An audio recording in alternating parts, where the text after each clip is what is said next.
we are going to finish chapter 10, we will start chapter 12. But before that, I want to discuss a few things. The first one is I uploaded a few videos for chapter 10 assignment. I think I got 4 videos, so they cover 4 questions. But if you have more questions, or if you want me to record videos for other questions, please feel free to email me. So I will be happy to record more videos. So that's the first thing. One more thing is, so I want to talk about the quiz we had last time. So there were some problems I noticed from the quiz. So in the quiz, basically I want to mimic how we do the hypothesis testing if we have a real application. So the first question is, so after we finish this chapter, we need to think about, is this about population mean or population proportion? So in the chapter 10, we covered both. So based on the description, we will know if that's about proportion or mean. So in this question, we have like 70%, like the percentage or proportion. So based on the number, based on the description, we know it's about proportion. But if you see some keywords like mean or average, then it's going to be about the mean. So based on the description, we know it's about proportion. So that's the answer to the first question. And then the important part is to set up your hypothesis. We know when we set up the hypothesis, we have the null hypothesis and we have the alternative hypothesis. We need to have both.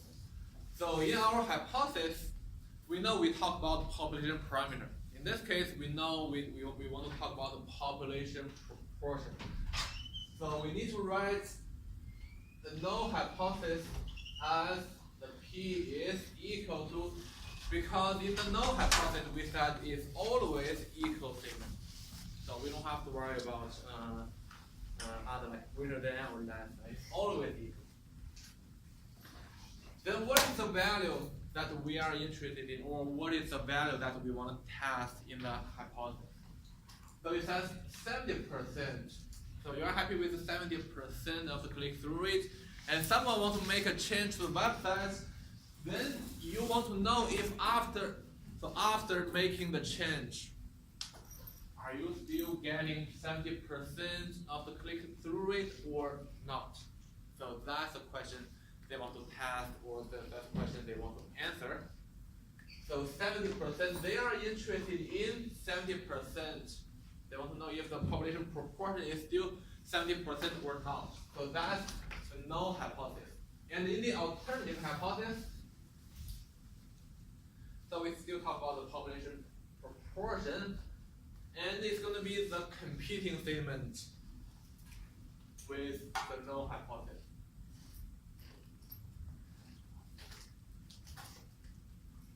So in that case, in the null hypothesis, in the alternative hypothesis, the statement is the population parameter or the population proportion is not equal to 70% anymore. So that's our hypothesis. So when you write down those two hypotheses, there are a few things you need to be careful about. You need to write the population parameter. So in this case, it's population proportion, so it's denoted as P. So basically what we said by writing out this one is, our null hypothesis is that the population proportion is 70%. You have to mention, okay, you are talking about the population proportion. Then in the alternative hypothesis is that we assume that the population proportion is not equal to 0.7. So you have to include the population parameter. So I know someone just wrote it like this, 0.7. So this is not proper. This is not population parameter. It just means it's a no hypothesis. So here is the population parameter. So that's the population proportion. So that is the second question. So any questions on this part? And the last one is asking about if this hypothesis testing is one-sided or two-sided. So how do we know it's one-sided or two-sided? It's purely based on your alternative hypothesis. So we know for the alternative hypothesis we have three options. So not equal to, that's what we have for this question, or greater than, or less than. So if your alternative hypothesis is, this case, not equal to statement, it's called two-sided or two-tailed alternative hypothesis. But if you chose one of those, greater than or less than, it's called one-sided or one-tailed alternative. And in this case, because we chose not equal to statement, so it's going to be two-sided hypothesis.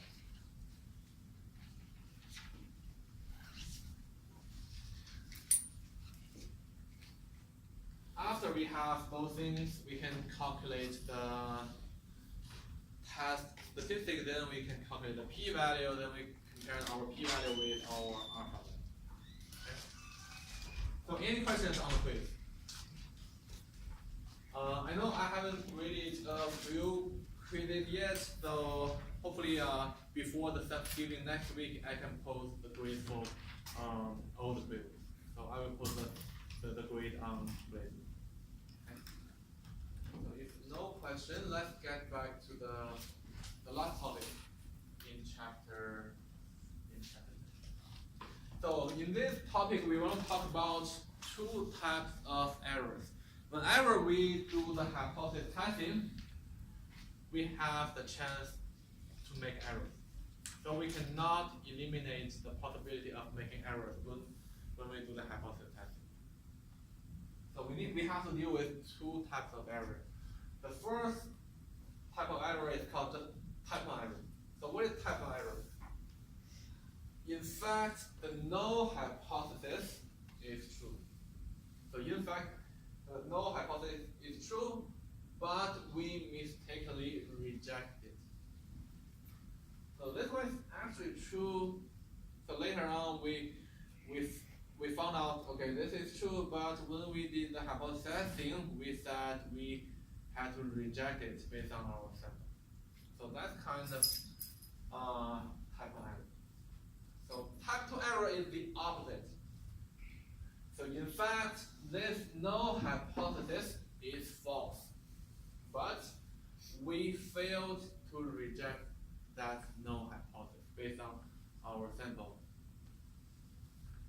So we should have rejected this one, but we failed to do that. So that's a type 2 error.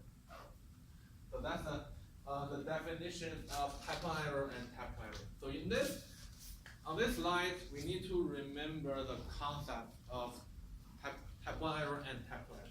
So let's be clear about the difference between those two types of errors. So any question on those two concepts?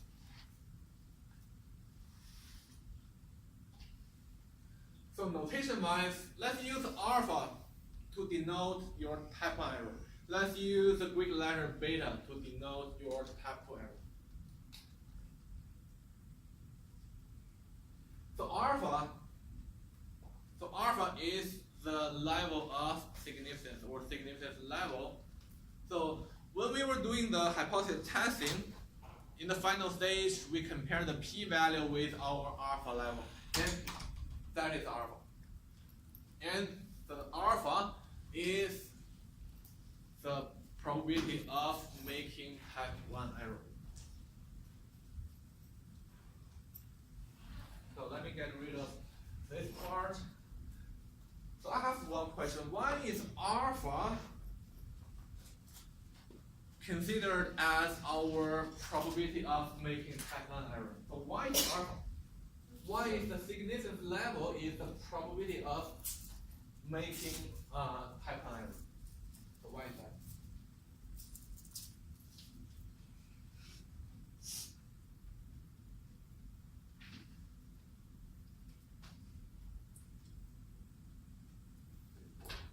definition, the type 1 error is actually the null hypothesis is true, but we reject it. We reject the null hypothesis.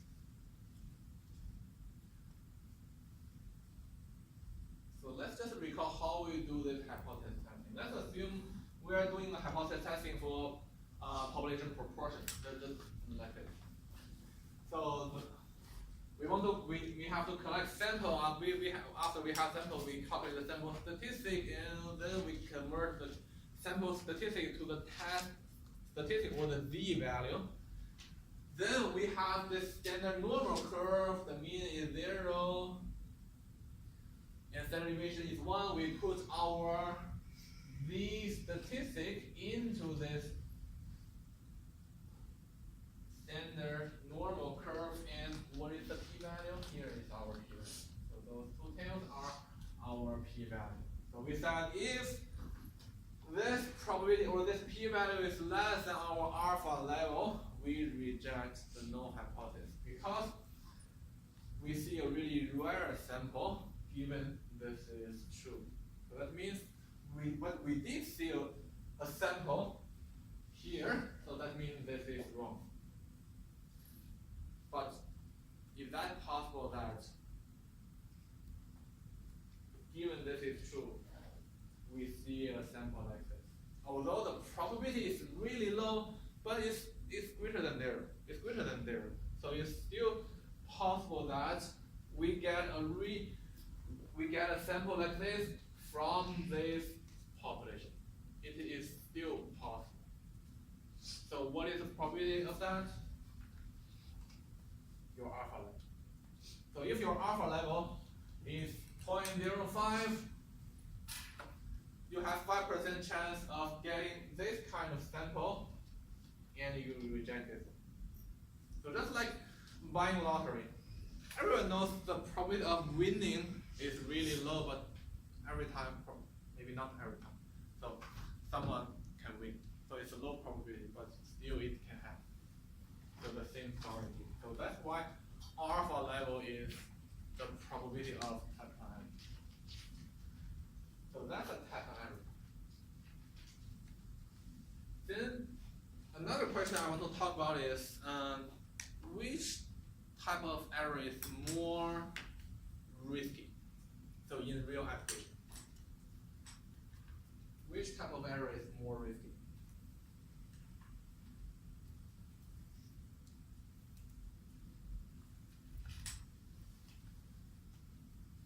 So let's use this example. So you know when you take flight, the mechanic team have to check the airplane. Then if everything is fine, you can take off. Otherwise, you stay there and do further checks. So basically, what they did is a hypothesis testing. So there's no hypothesis is the airplane is fine. The alternative is the airplane is not fine. We need to keep the airplane on the ground to do further checking. Then they check the major parts, engine and the wings and so on and so forth. Then they can make two types of errors. So when they make type 1 error, so the leader of the mechanic team says, okay, after my initial checking, I believe the airplane is not fine. There may be something wrong, but in fact, everything is fine with the plane. But the leader rejected this hypothesis. So if that leader makes a type 1 error, so in fact everything is fine, but the leader assumed that there is something wrong. So that's type 1 error. So what's going to be the consequence if the leader makes a type 1 error? So probably they will hold the airplane on the ground for like 1 or 2 hours for further checking. Then everything should be fine. Then it will take off. So the consequence will be just 1 or 2 hours delay on the ground. So that's the consequence. Once the leader makes type 2 error, what is type 2 error? is that, in fact, the null hypothesis is wrong. But they fail to reject the null hypothesis.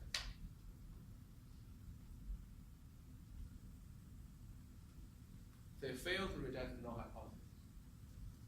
That means, so if we go back to the application, the airplane is not fine. So something wrong with the engine, but after the leader's initial checking, the leader said, okay, I didn't find anything, I think it's good to go.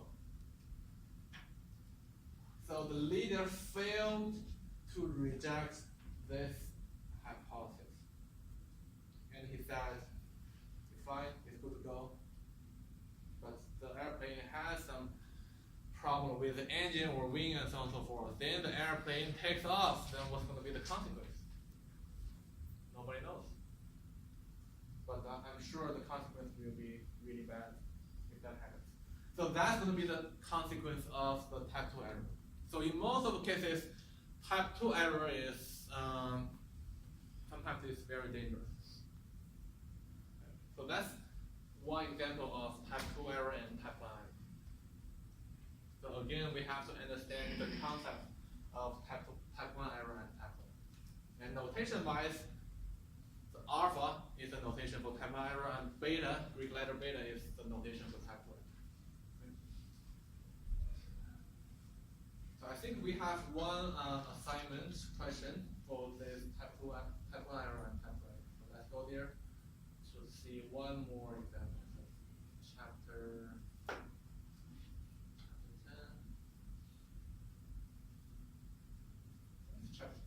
Question 9.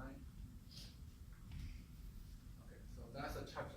That's the question number 9. So let me get rid of those things. You can read the question.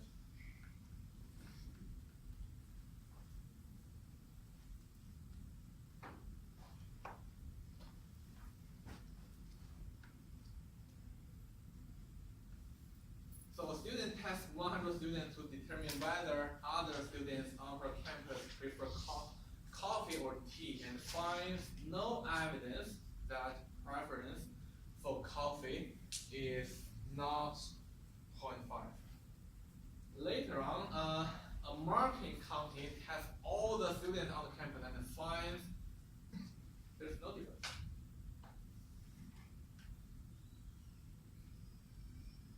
Then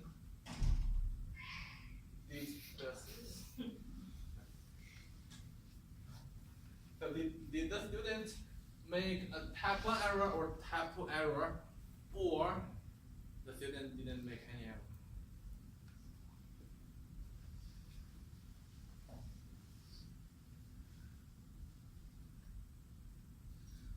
So what is the null hypothesis? What is the alternative hypothesis? So I'm sure we know we're talking about proportion.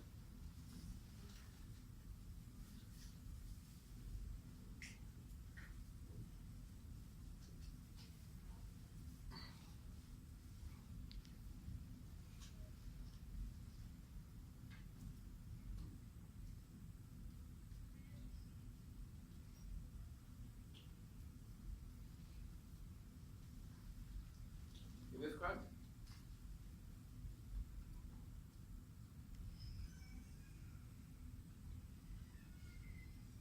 So what's the conclusion made by the student?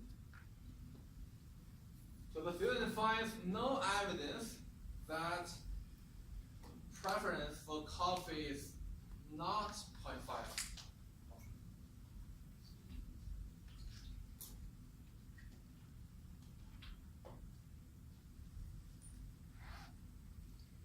So did the student reject the null hypothesis or fail to reject the null hypothesis?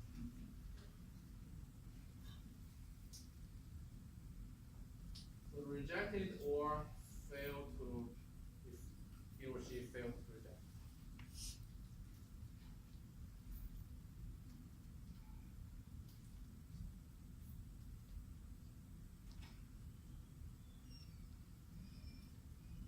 I think I need to improve my English. It's really confusing to me.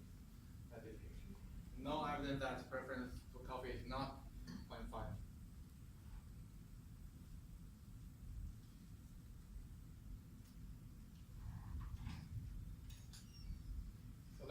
there. So what's the marketing company said? So they said the company said there's no difference. So there's no difference.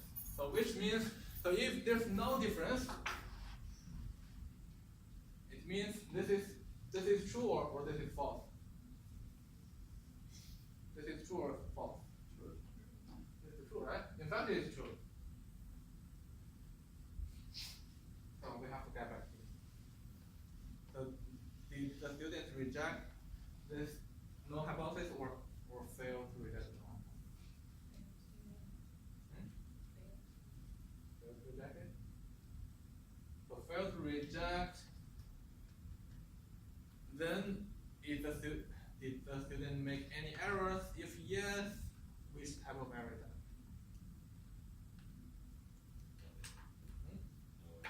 No error. So actually, if this is true, the student should not reject, right?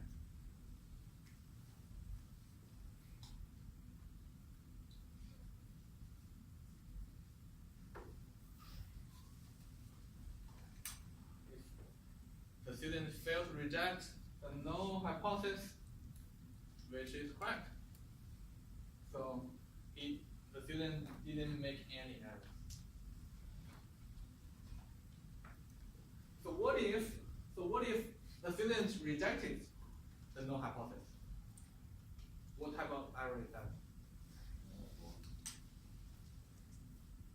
So that's going to be type 1 error.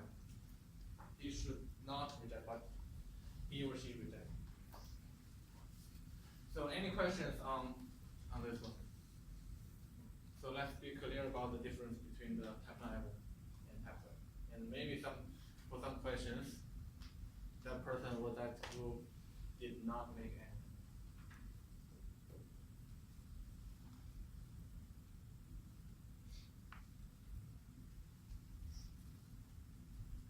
So one last thing I want to talk about in this chapter is something called the power of a test. So the power of a test is the probability that when we do the hypothesis testing, we will correctly reject a false null hypothesis. So if this is false, we want to reject it. We want to increase the probability that we make the right decision. So that's the power of a test. So that's the power of test. So it's 1 minus beta. So the power of a test is 1 minus beta. Beta is the probability of type 2 error. So how to increase this power of a test? So if you are interested in this topic, you can, after the class, you can do some research. But this is not the topic of our class. And I learned this in PhD level classes, so it's not in the scope of our class. But if you are interested, please do some research on it. I think that's all about chapter 10. Okay, so we are done with chapter 10. So in chapter 10, we only talk about hypothesis testing.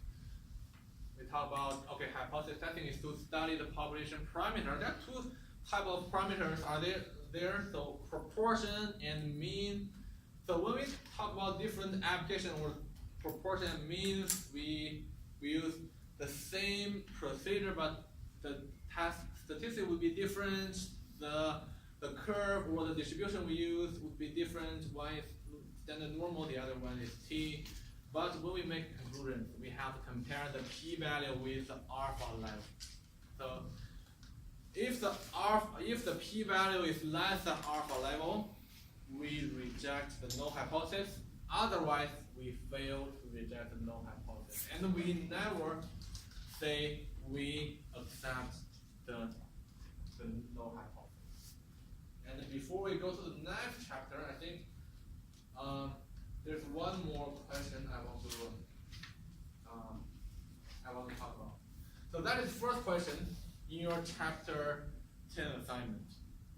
So it's not about calculation. So we don't do any calculation in this question, but it's about the concept.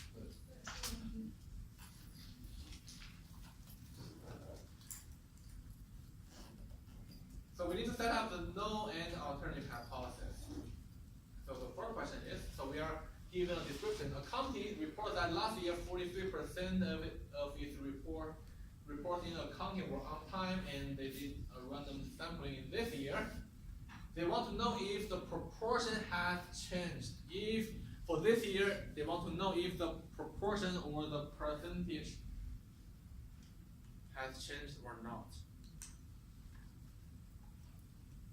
So the first one is to select the notation. What is the parameter we have to put in there? Before we select the notation, we need to know if it's about proportion or mean. So based on the description, it says, the last sentence, they want to know if that proportion has changed or not. So it tells us it's about proportion. It tells us it's about proportion, it's not mean. Then, should I use P or P hat?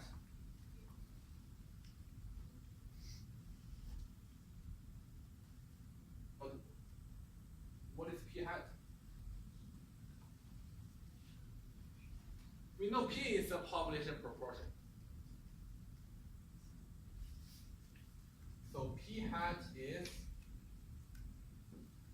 sample proportion. So let's not be confused. P hat, if there's a hat, is the sample proportion. If there's nothing there, so that's the population proportion.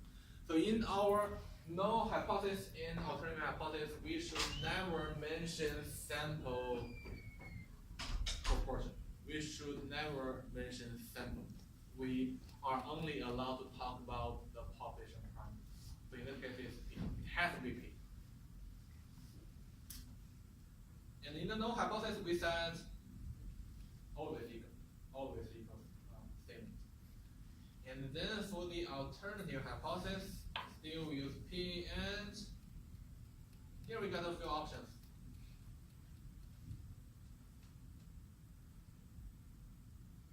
Not equal to? Is that right?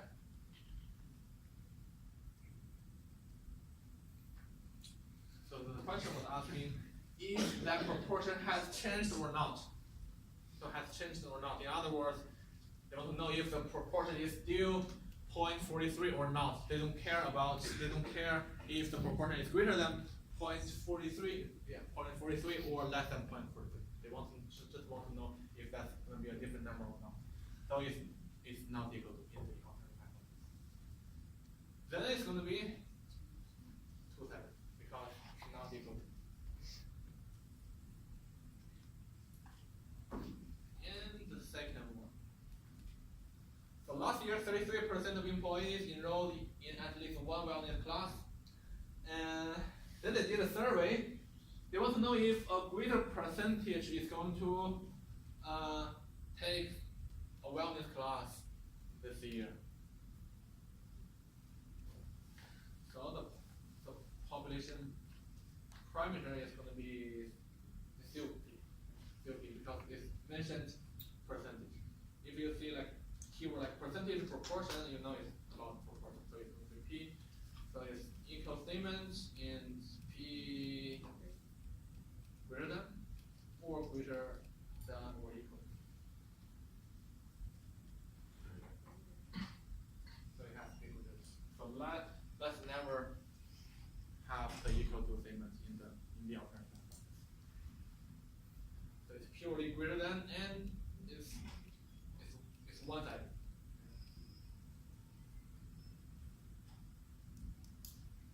And the last question. So we got a candidate. So the candidate wants to know from the recent poll if she's gonna get less than a majority of the votes in the next election or not. So when it doesn't mention any keyword like proportion or percentage, but after we read this one, we know it's about proportion. It's about percentage. So it's equals P and so it's going to be less. It's less. Then it's one less.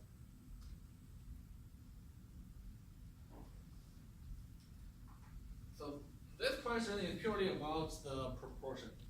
But in your exam, maybe the question could be about the mean, so you have to know the keywords. And also you have to be careful about the less than or greater than or not equal to. So when you calculate the p-value, if you selected a wrong statement for your alternative hypothesis, you will get a different p-value. So any questions on this?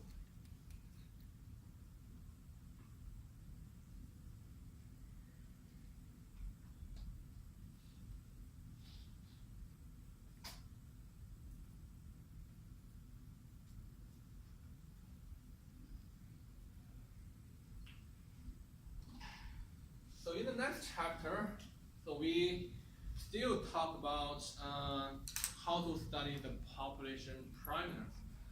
But in this chapter, we are going to talk about how to compare two population means.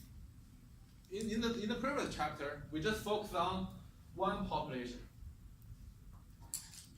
We focused on one population parameter, either population proportion or population mean. But right now, we are trying to compare two population means. So one example, so here is one example why we study this concept. So a developer wants to know if the houses in two different neighborhoods were built at roughly the same time.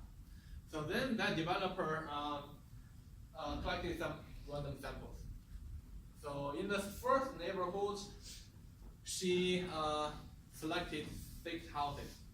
And in the second neighborhood, she also selected 6 houses. Then she calculated the mean age from the first 6 houses and then the other average from the other 6 houses. And then she wants to know for the whole neighborhood, if all the houses were built at roughly the same time or not. So she only has totally 12 data points, 6 from neighborhood 1, 6 from neighborhood 2. I didn't calculate the difference, but I assume that the average of those 6 and the average of those 6 would be different. So let's say, let's use some notations. Because we are talking about mean, so let's assume the mu1 is the average age of the first neighborhood. And mu2 is the average age of the second neighborhood. So she wants to know if they are different or not. So that's what she wants to know. And then she collected some sample, and then we can calculate the sample average. Let's say the sample average from the first 6 houses is y1, and the sample average from the neighborhood 2 is y2. So let's assume they are different. The 2 sample means are different. Does that mean those 2 are also different? The sample means are different. Does that mean the population means are different?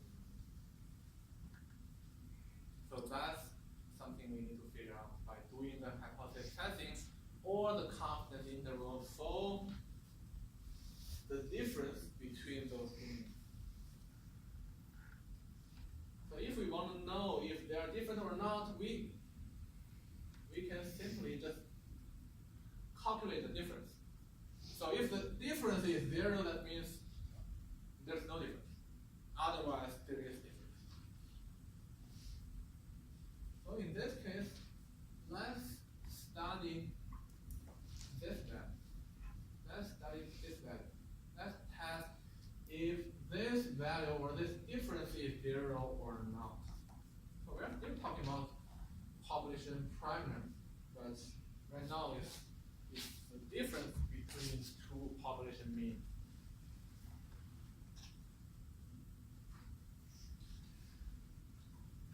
So in the previous chapter, we only had one circle.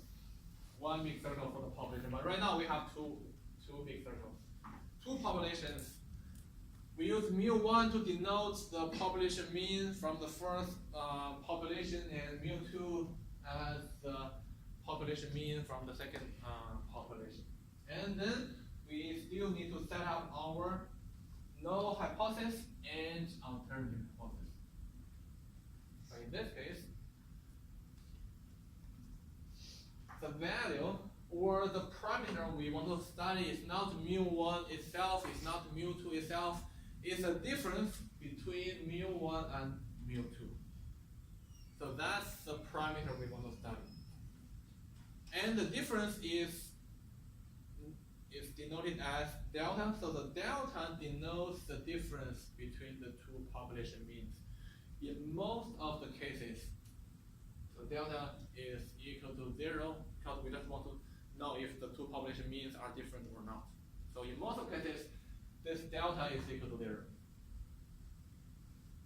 So when we set up our hypothesis, the null hypothesis is mu1 minus mu2 is equal to, so equals 0. So we still only have equal statements for our null hypothesis. It doesn't change. And we assume that it's equal to 0. And then for the alternative hypothesis, we still have three options. Not equal to, greater than, or less.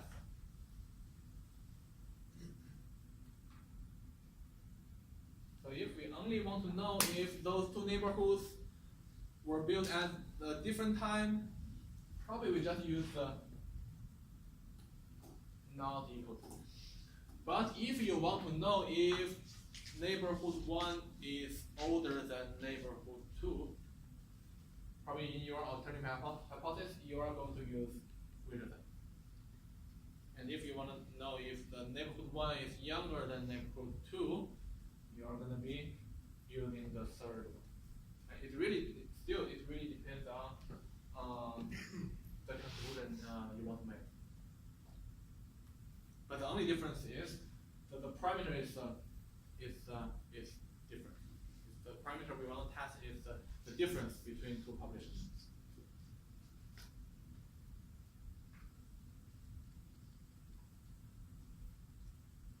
And when we do this type of hypothesis testing, we need to consider two scenarios. One scenario is that we do not know the population variance or population standard deviation. So in most of the cases, we do not know the population variance. Okay? But we will talk about the other scenario. But in most of the cases, we deal with this kind of situation. So any questions on this slide? Then how do we do the calculation? So the procedure-wise is the same. We don't have new procedure. We don't have new steps. So after we set up the hypothesis, then the next job is to collect sample and calculate the sample statistic. Then use the sample statistic to calculate the test statistic. Then the test statistic is a little bit different in this case. So the test statistic is still denoted as T, but the expression is different. So we have y1 bar minus y2 bar. So y1 bar, y2 bar are the sample means. So we have the sample. Then it's very easy for us to calculate them. What is the mean of this column? What is the mean of that column? So we have the y1 bar and y2 bar.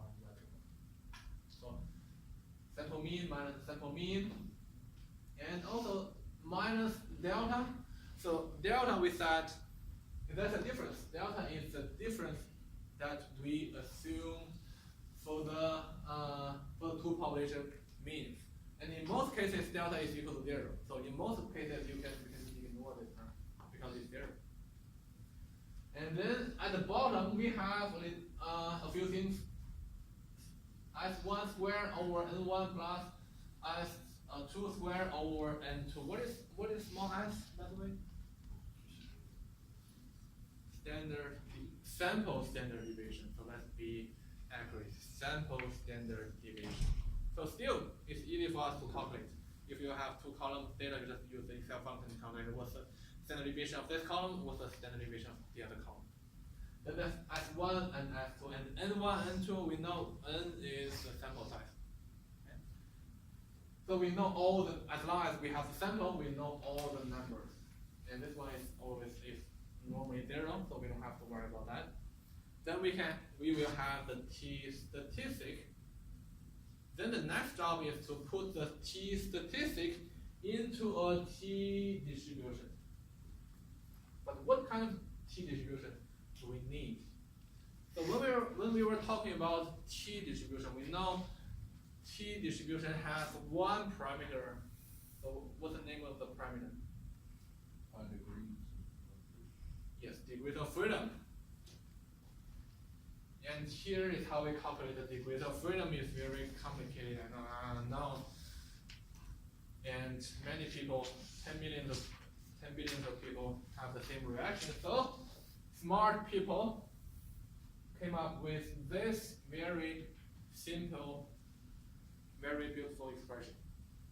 N1 plus N2 minus 2 to replace this complicated expression.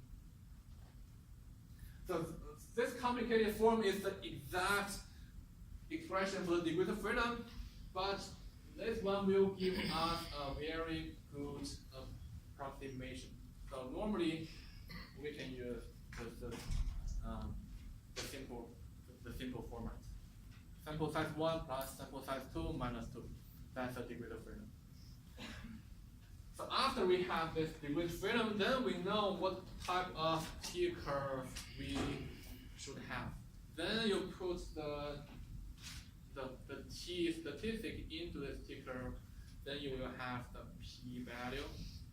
After you have the p-value, you can compare the p-value with your alpha level, 0.05, 0.01, or 0.1, whatever you have. Then you can make your conclusion. So that's, we still do the same process. So any questions on this slide?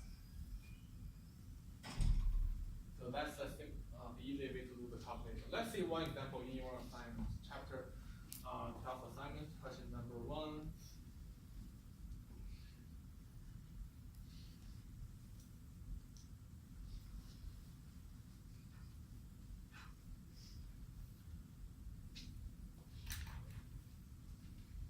So an educator randomly assigns students to a program where some students will use a new teaching method or new reading activities, and the other group will use the traditional reading method or teaching method.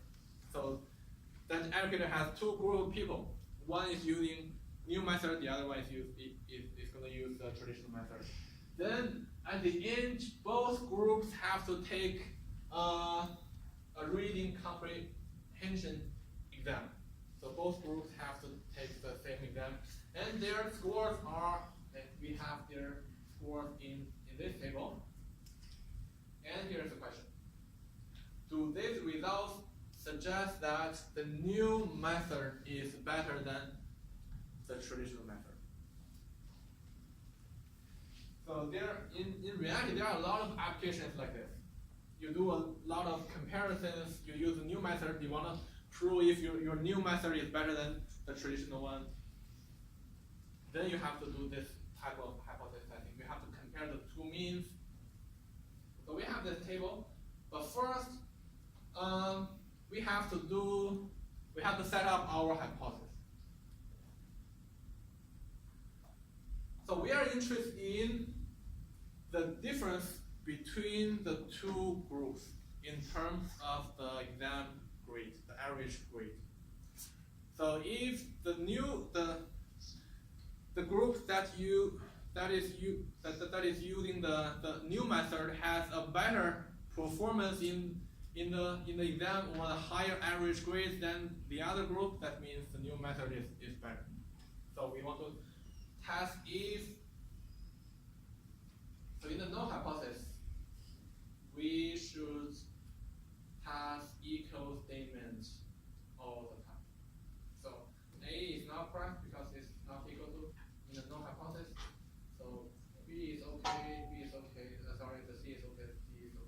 Then what's going to be the alternative hypothesis? So in the alternative hypothesis, the difference we have not equal to, less than, and greater than. Which one is correct? Is greater than. So if you use the mu1 to denote the average grade or average grade for the new group, so we want to know if the new group grade is greater than the traditional method group. So that's going to be greater than. So that's the first step of this question. So any question on the first part? So now we need to do some calculation. T-statistic, and I'm sure it's going to ask about the p-value. So how do we do that? We have to use our sample data. Here is our sample data. Let's open the data table in the SciQuant. So we got the two columns of data. So some grade from the new method group, and the other one is called control group. So when you do the comparison, so it's called control group. So we have two columns of data. Then let's use the SciQuant to do the calculation. So let's write down the stats. So stats, T-stats. Right now we are using two samples with data. So we were using one sample in the previous chapter, but right now we are dealing with two populations and two samples. So let's use the two sample. And because we have two columns of the raw data, for the last option, we chose with data. So when do we use this with summary? If we are given numbers like average from the first sample, standard deviation from the first sample, the average from the second sample, the standard deviation from the second sample, then we can use the with summary. But in this question, we are not given those summary data. So we are only given the raw data, so we need to use the with data also.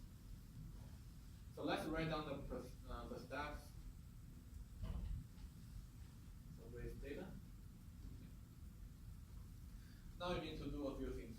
You need to select the first sample, so that's the new group, the new method group, and the second sample is your control group or the traditional teaching method group. One more thing we need to do after that, so we selected the two samples, and we want to do the hypothesis testing. So the null hypothesis, mu1 minus mu2 equals 0, and the alternative is mu1 minus mu2 is greater than 0. So that's what we discussed before the question. I think that's it. And then you click compute. Then we have the T-statistic, and we have the p-value. So let's just copy the T-statistic back there. 3 decimal places. So it's 3 or 4? It's 4.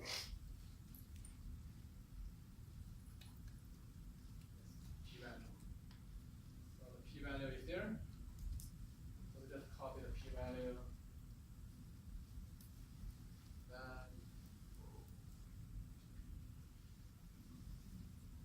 Or decimal wrong to 4, which should be good. So the last question. So alpha level is 0.05 and our p-value is 0.0395.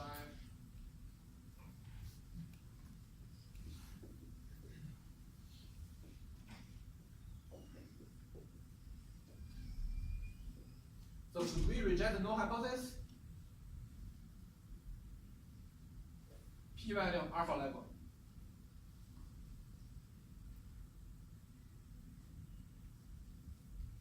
So p-value is less than alpha level, right? Yes. P-value is less than alpha level. Then then we reject the null hypothesis, right?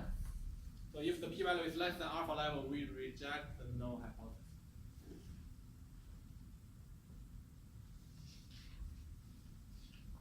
Okay, A or B? So for sure we need to reject the null hypothesis. Does that mean we have sufficient evidence or not sufficient evidence that new method is better? There is. There is, right? Because when we reject something, that means we have enough evidence to say you're wrong. If we do not have enough evidence, we don't say someone is wrong or you are guilty or not. So whenever you reject the null hypothesis, that means you already have enough evidence. So what is evidence? The evidence is your p-value is smaller than alpha level. You have enough evidence, or you have sufficient evidence. So if you fail to reject the null hypothesis, that means you do not have sufficient evidence. Because you do not have sufficient evidence, so you have to fail to reject the null. Because you are not sure if that's correct or wrong, so you don't have enough evidence. Yeah, I think that's the end of this question. So any question on this, any part of this question?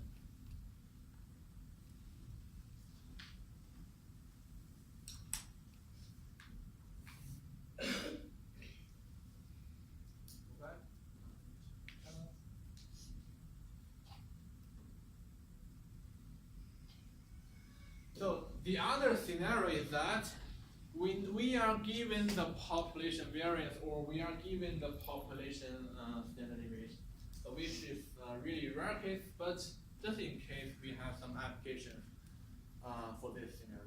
So if we know the population variance or standard deviation, where the setup of the hypothesis would be the same, the difference starts from the test statistic. If we are given the population variance or standard deviation, we are not going to use T. We are going to use the Z. The Z is our test statistic if we are given the population standard deviation or the variance. But the expression is very similar. So we have the y1 bar minus y2 bar, same thing, delta 0 is the same thing. Our square root of the very similar. So sigma 1 squared over n1 plus sigma 2 squared over n2. So we are, instead of using the sample standard deviations, we are using the population standard deviations. So that's the only difference in this expression. So if we are given the sigma or the population standard deviation, let's use it. If not, we use the sample standard deviation. And then this test statistic would become the T. But if we talk about the Z, after we have this value, we know that Z follows a standard normal distribution. After we have the Z value, we put the Z value in a standard normal distribution. We are not putting this one in a T distribution.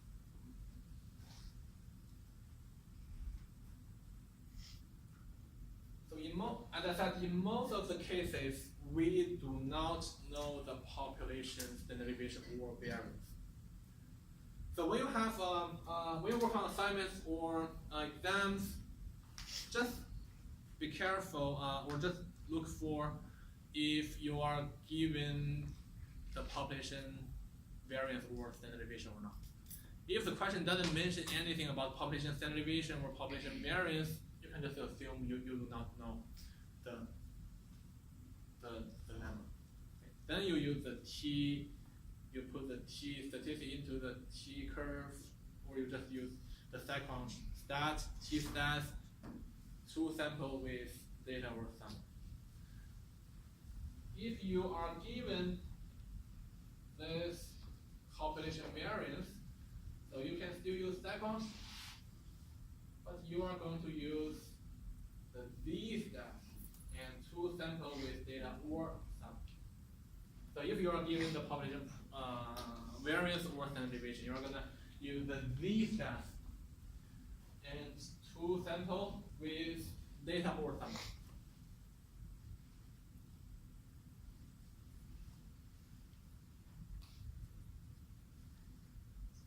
So I don't have one example here, but I want to let you know how you would calculate the p-value if you are given the population standard deviation.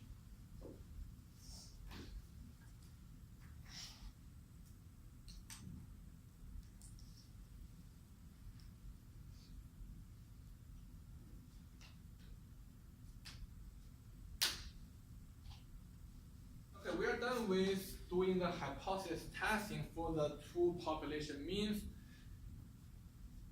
We said there are two ways to study the population parameter. One is hypothesis testing, the other one is confidence interval. We can still do the confidence interval for the difference between the two population means. We want to construct a confidence interval for the difference of those two means.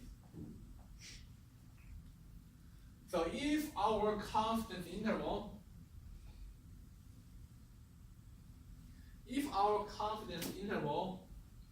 is, let me give you one example. Let's say this is our confidence interval. Lower limit is 0.1, upper limit is 0.5. Does that support this statement?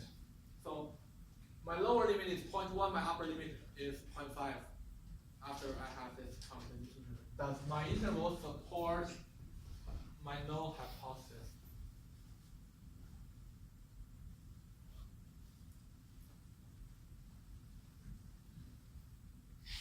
So my hypothesis is the difference is equal to 0.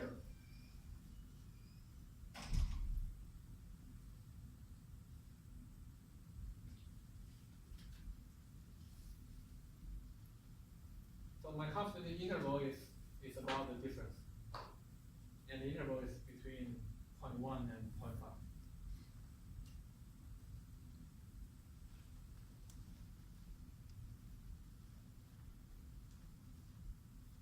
My hypothesized value is 0. So where is 0? Probably 0 is over there. So 0 is not in the interval. So when I have this interval, what I mean is that the true difference is somewhere between those two values. But my hypothesized difference is outside of my interval. It's not within our interval. So that means my interval does not support my null hypothesis. If I make conclusion, I would say I reject the null hypothesis. I reject the null hypothesis. So that's how we use the confidence interval to study the difference. So how do we construct the confidence interval? We just follow the same format. So we know the confidence interval is equal to the, what is the general expression? So the general expression for the confidence interval is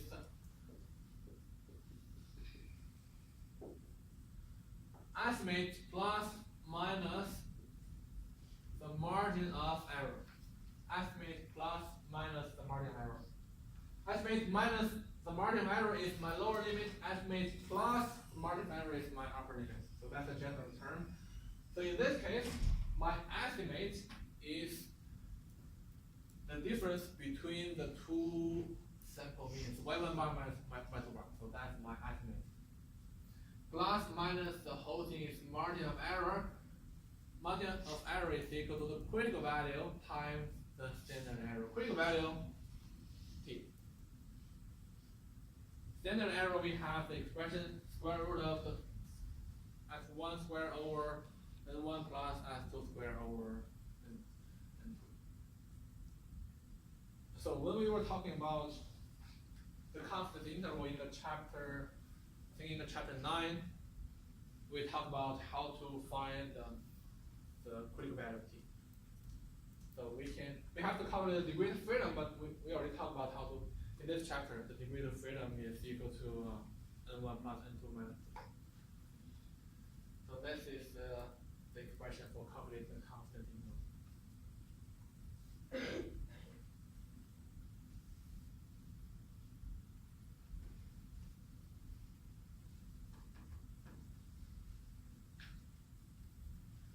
Any questions on this line?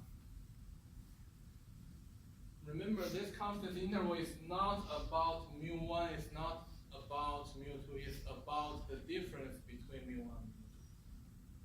So constant interval will capture the true difference between mu1 and mu2.